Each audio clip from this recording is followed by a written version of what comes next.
Today's assignment is Lesson 3, Planning and Building a Business.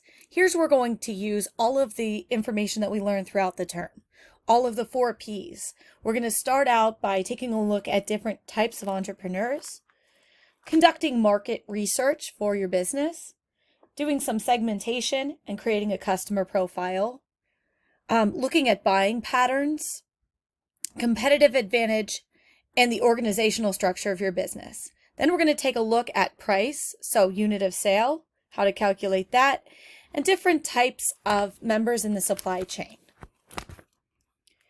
And then you're going to calculate your financial ratios like we did when we were doing price planning, create a sales forecast, a SWOT analysis, and a sales estimate.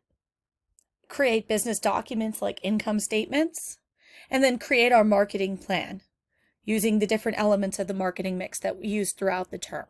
So this is the bulk of our information comes in this module. It may take us 2 classes to complete it.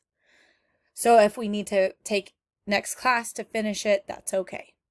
So this is the basic part of our module, and remember, it will all save in inside this module, but don't forget to complete the vocabulary worksheet and turn that in to me.